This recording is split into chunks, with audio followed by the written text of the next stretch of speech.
বন্ধুসকল শিখৰ ধাৱনে বিৰাট কোহলিৰ লগত সমতা স্থাপন কৰিবলৈ সক্ষম হৈছে আৰু যুজবেন্দ্ৰ চাহালে লাচিত মালিংগাৰ অভিলেখ ভংগ কৰিছে।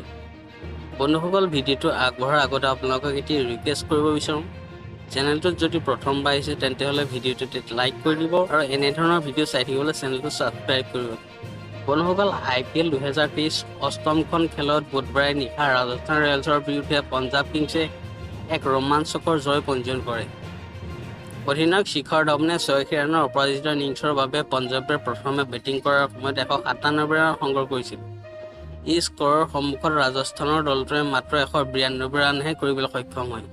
অধিনায়ক শিখৰ ধাৱনে IPLৰ বেছিভাগ ছিজনতে কমেও এটা অৰ্ধশতক অৰ্জন কৰি বেটছমেনৰ তালিকাত বিৰাট কোহলিৰ লগত সমতা স্থাপন কৰিবলৈ সক্ষম হৈছে। বিৰাট কোহলি আৰু শিখৰ ধাৱনে এতিয়া যৌথভাৱে 1 নম্বৰত আছে।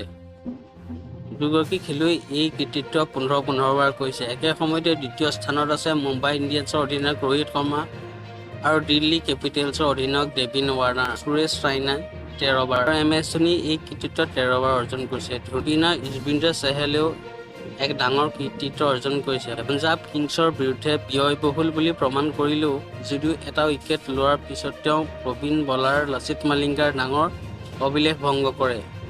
IPLৰ ইতিহাসত সৰ্বাধিক উইকেট দখল কৰা বলাৰৰ তালিকাত এতিয়া দ্বিতীয় স্থান দখল কৰিবলৈ সক্ষম হৈছে চাহালে।